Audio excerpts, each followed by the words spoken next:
നടി നിഷ സാരംഗ് എല്ലാവരുടെയും പ്രിയപ്പെട്ട മിനി സ്ക്രീൻ താരങ്ങളിൽ ഒരാളാണ്. 1999-ൽ അഗ്നിസാക്ഷി എന്ന സിനിമയിലൂടെ അഭിനയരംഗത്തെത്തിയ നിഷ നിരവധി സിനിമകളിൽ ശ്രദ്ധിക്കപ്പെടുന്ന കഥാപാത്രങ്ങൾ അവതരിപ്പിച്ചിട്ടുണ്ട്. എന്നാൽ ഫ്ലവേഴ്സ് ടിവിയിൽ സംപ്രേഷണം ചെയ്ത ഉപ്പും മുളകും എന്ന ഹിറ്റ് കോംബോ പരമ്പരയിലൂടെയാണ് നിഷ സാരംഗ് പ്രേക്ഷക മനസ്സിൽ ഇടം നേടിയത്. ഇതിലെ നീലു എന്ന കഥാപാത്രത്തെ ഇരു കൈയും നീട്ടിയാണ് പ്രേക്ഷകർ ഏറ്റെടുത്തത്. 9 വർഷത്തോളമായി ഉപ്പും മുളകും സംപ്രേഷണം ചെയ്യുന്നുണ്ട്. എന്നാൽ കഴിഞ്ഞ കുറച്ചു നാളുകളായി ഉപ്പും മുളകിൽ നിഷ അഭിനയിക്കുന്നില്ല. ഈ സീരിയലുകളുമായി ബന്ധപ്പെട്ട് ചില വിവാദങ്ങൾ വന്നിരുന്നു. ഇതിന് പിന്നാലെയാണ് നിഷ സീരിയലിൽ നിന്ന് വിട്ടുനിൽക്കാൻ തുടങ്ങിയത്. എന്നാൽ താൻ എന്ത് കാരണത്തിലാണ് പരമ്പരയിൽ നിന്ന് മാറി നിൽക്കുന്നത് എന്ന് നിഷയോ സീരിയലിലെ അണിയറ പ്രവർത്തകരോ വ്യക്തമാക്കിയിട്ടില്ല. ഇപ്പോഴിതാ തനിക്ക് ജീവിതത്തിൽ നേരിടേണ്ടി വന്ന ചില പ്രതിസന്ധികളെക്കുറിച്ച് തുറന്നു പറഞ്ഞ് രംഗത്തെത്തുകയാണ് നിഷ.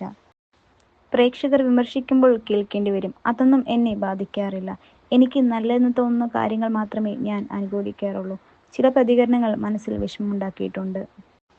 ആരോ എന്തോ പറയുന്നുവെന്നതിൻ്റെ പേരിൽ, നമ്മൾ ചെയ്യാത്ത കാര്യങ്ങളുടെ പേരിൽ ആളുകൾ നമ്മെ തെറ്റിദ്ധരിക്കുന്നതും വിഷമിപ്പിച്ചിട്ടുണ്ട്. ചെയ്യാത്ത കാര്യത്തിന് ക്രൂശിക്കുമ്പോഴാണ് വിഷമം വരുന്നത്. സത്യം എന്താണെന്നറിയാതെ പ്രേക്ഷകർ കുറ്റം പറയും. പക്ഷേ അതിന് തെറ്റ് പറയാൻ പറ്റില്ല. എൻ്റെ ലൊക്കേഷനിൽ ആർക്ക് പ്രശ്നം വന്നാലും അത് ഞാൻ പരിഹരിക്കാൻ ശ്രമിക്കാറുണ്ട്. സൈറ്റിൽ നിന്ന് ആര് പോയാലും അവരെ തിരിച്ചു കൊണ്ടുവരാനും ഞാൻ ശ്രമിക്കാറുണ്ട്. ഒരിക്കൽ ഒരു ടെക്നീഷ്യന് വേണ്ടി സംസാരിച്ച ശേഷം എനിക്ക് പിന്നീട് പണികളുടെ ധാരയായിരുന്നു. ഇനി കിട്ടുന്ന വേഷങ്ങൾ എല്ലാം ചെയ്യും. അമ്മ വേഷമാണെന്നോ എന്നൊന്നും നോക്കാറില്ല.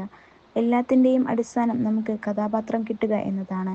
അതിൽ നിന്ന് കിട്ടുന്ന പണം കൊണ്ട് അന്നം കണ്ടെത്തുക. കോമ്പറ്റീഷനോ ഈഗോയോ എനിക്കില്ല. സീരിയലും സിനിമയുമൊന്നും എൻ്റെ സ്വപ്നങ്ങളിൽ ഉണ്ടായിരുന്നതല്ല. കഷ്ടപ്പാടിൽ കൂടെയാണ് അഭിനയം പ്രൊഫഷണലായി തിരഞ്ഞെടുത്തതെന്ന് താരം പറഞ്ഞു.